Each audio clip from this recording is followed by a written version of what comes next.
నాకు తెలిసి ఈ ప్రపంచంలో అత్యంత కామెడీ షో ఏదన్నా ఉందంటే ఈ 10 మంది జంప్ అయిన ఎమ్మెల్యేలు, స్పీకర్ తీసుకున్న నిర్ణయము, కాంగ్రెస్ వ్యవహరిస్తున్న తీరు అసలు మామూలు సినిమా. దీంతో ఒక సినిమా అనేది వచ్చేమో అనిపిస్తున్నది నాకు. ఎంత ఘోరం అంటే స్పీకర్ ఏమో వాళ్ళు బీఆర్ఎస్లోనే ఉన్నారు అని అంటాడు, ఆ ఎమ్మెల్యేలు కూడా మేము బీఆర్ఎస్లోనే ఉన్నాము, మేము కాంగ్రెస్లోకి పోలేదని అంటారు. కానీ అదే 10 మంది ఎమ్మెల్యేలు ఒకరిద్దరు మినహాయిస్తే వాళ్ళే కాంగ్రెస్ బీఫామ్లు వాళ్ళ చేతుల నుంచే పంచుతున్నారు ఈ మున్సిపల్ ఎలక్షన్స్లో. ఇది ఎక్కడిది అసలు?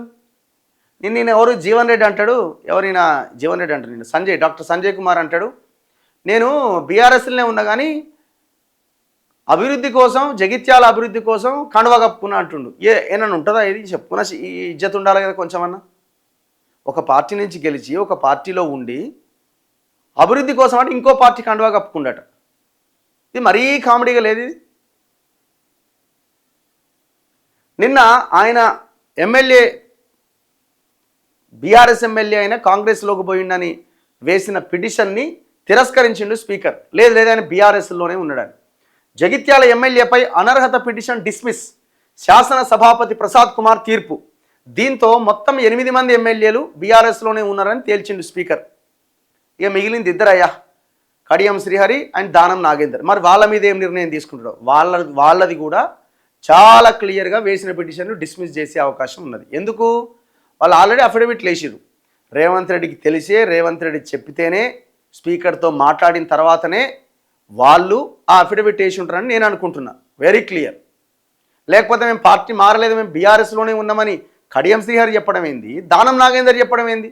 ఏకంగా సికింద్రాబాద్ ఎంపీగా కాంగ్రెస్ బీఫామ్ మీద పోటీ చేసిన తర్వాత. సో దీన్ని బట్టి ఏమర్థమవుతుంది? సో వెరీ క్లియర్గా దానం నాగేందర్ నేను బీఆర్ఎస్లోనే ఉన్నా అని చెప్తున్నాడు అని అంటే రేపు పొద్దున స్పీకర్ కూడా అవును నువ్వు బీఆర్ఎస్లో ఉన్నామని తీర్పే ఇవ్వబోతున్నాడని అర్థమవుతున్నది. వీళ్ళేం లీడర్లు అసలు? దమ్ము ధైర్యం లేని లీడర్లు. నువ్వు రిజైన్ చేసి వేరే పార్టీలోకి పోతే నీకు శాతం అయితే పోటీ చేసి మళ్ళీ గెలవాలా. జగిత్యాల ఎమ్మెల్యే డాక్టర్ సంజయ్పై దాఖలైన అనర్హత పిటిషన్ను శాసన సభాపతి గడ్డం ప్రసాద్ కుమార్ డిస్మిస్ చేశారు.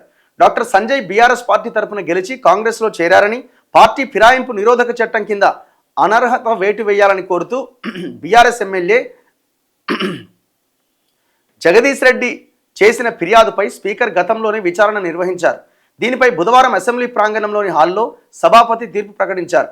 డాక్టర్ సంజయ్ కాంగ్రెస్లో చేరారు అనడానికి ఎలాంటి ఆధారాలు లేవని పేర్కొంటూ అనర్హత వేటు వేయాలన్న పిటిషన్ను తిరస్కరించారు. బీఆర్ఎస్కు చెందిన 10 మంది శాసనసభ్యులు కాంగ్రెస్లో చేరారని, ఫిరాయింపు నిరోధక చట్టం కింద వారిని అనర్హులుగా ప్రకటించాలని స్పీకర్కు బీఆర్ఎస్ ఎమ్మెల్యేలు పల్లా రాజేశ్వర్ రెడ్డి, కల్వకుంట్ల సంజయ్, జగదీష్ రెడ్డి, చింతా ప్రభాకర్, వివేకానంద, కౌశిక్ రెడ్డి కంప్లైంట్ చేశారు. వీటిపై స్పీకర్ నిర్ణయం తీసుకోవడంలో జాప్యం చేస్తున్నారంటూ బీఆర్ఎస్ న్యాయస్థానాన్ని ఆశ్రయించింది. ఈ ప్రాసెస్ అంతా మనకు తెలుసు కదా.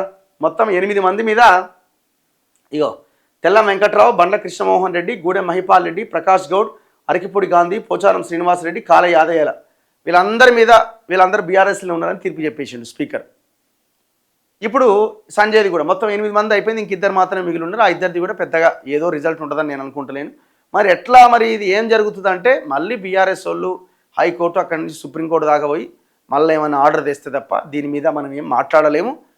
ఇప్పుడు ఎందుకు చేయాలి అని అనడానికి కూడా అవకాశం లేదు. ఎందుకంటే స్పీకర్ పరిధిలోని అంశం, రాజ్యాంగబద్ధమైన పదవి. స్పీకర్ విచక్షణాధికారంతో నిర్ణయాలు తీసుకోవచ్చు.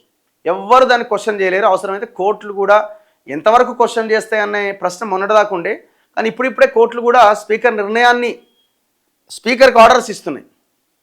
మరొకవేళ అట్లాంటి ఆర్డర్ ఏమైనా వీళ్ళ మీద వేటు అనే ఆర్డర్ కనుక సుప్రీంకోర్టు నుంచి భవిష్యత్తులో వస్తే తప్ప వీళ్ళ మీద వేటు పడే అవకాశం లేదు, ఎలక్షన్స్ వచ్చే అవకాశం లేదు. ఏమన్నా ఏం మాట్లాడలేము, చట్టం అట్లా ఉన్నది, మనం ఏం చేయలేము. ఇక